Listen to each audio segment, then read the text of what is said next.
Di Sumba Barat, Gubernur N bersama rombongan menuju tempat panen jagung program TJPS.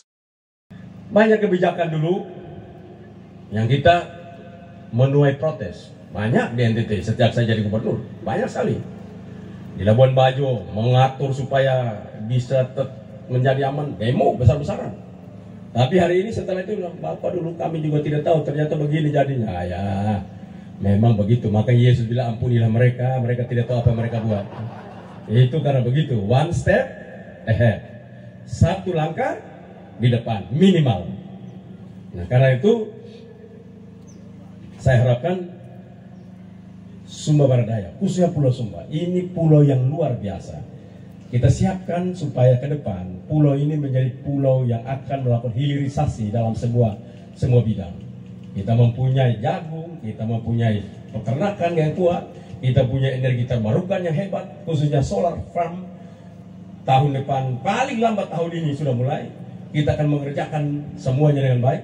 Dan itu Sumba akan menjadi sebuah pertumbuhan yang hebat. Karena itu ke depan nanti kita juga menyiapkan untuk SMK, untuk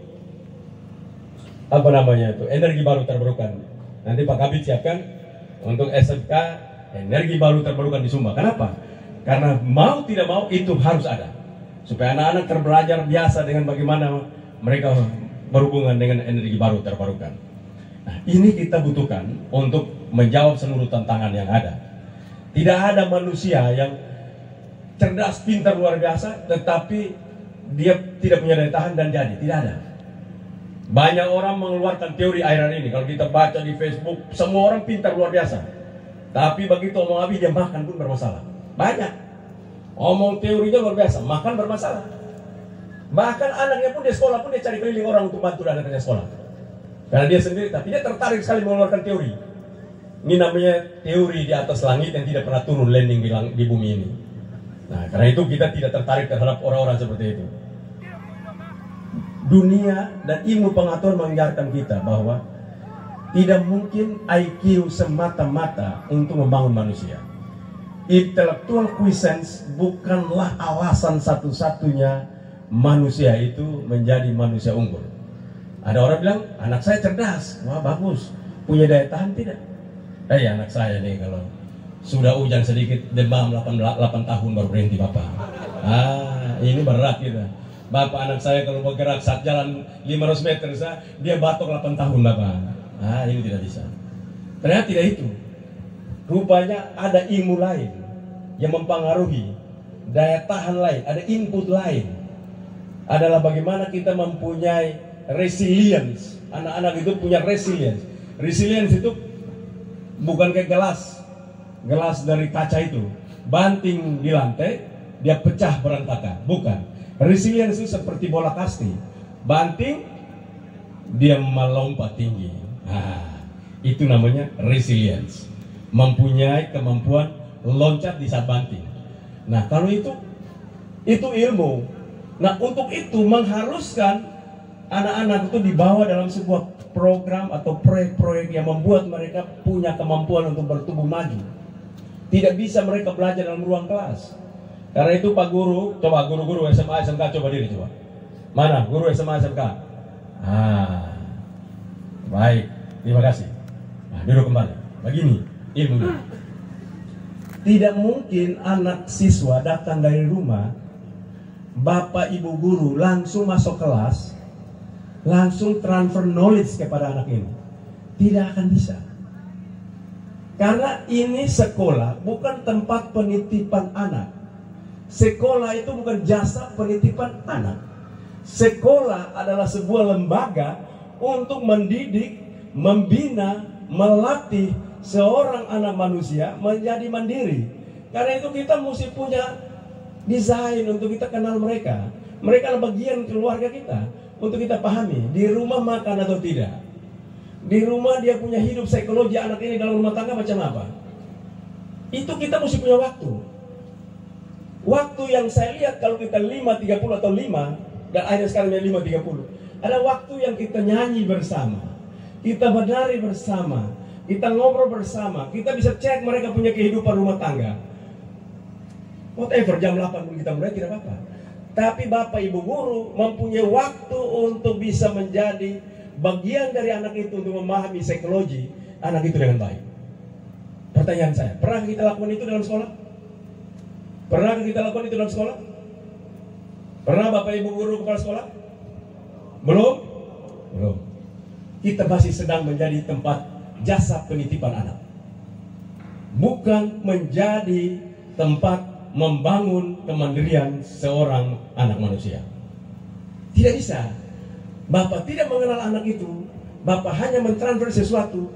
Ibarat Bapak tidak kenal lahannya, Bapak tidak kenal benihnya, Bapak tidak kenal pupuknya, Bapak siram saja, syukur tumbuh, tidak tumbuh pun, ya telah saya lakukan.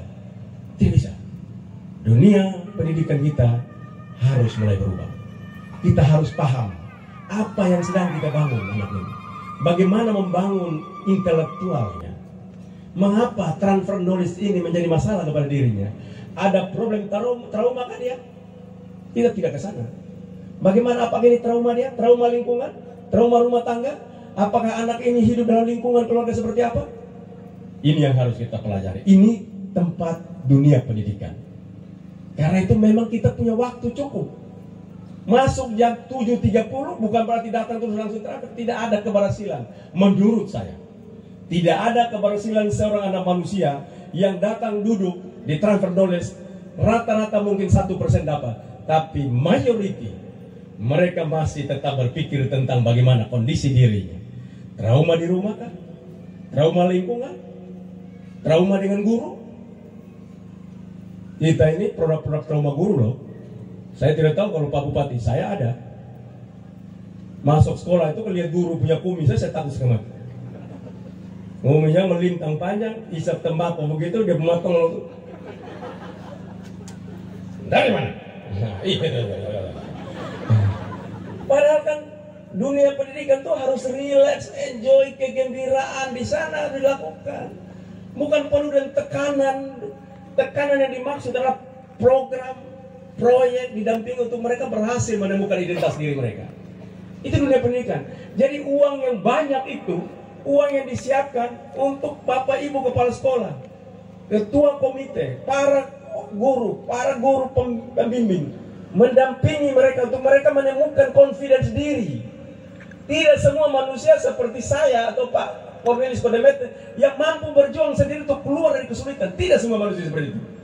Ada yang perlu pendampingan secara serius agar mereka confidence, mereka percaya diri untuk menatap masa depan bahwa memang saya mampu.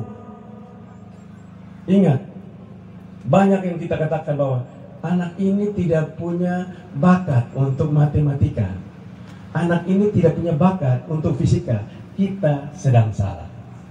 Tidak ada satu manusia di dunia ini.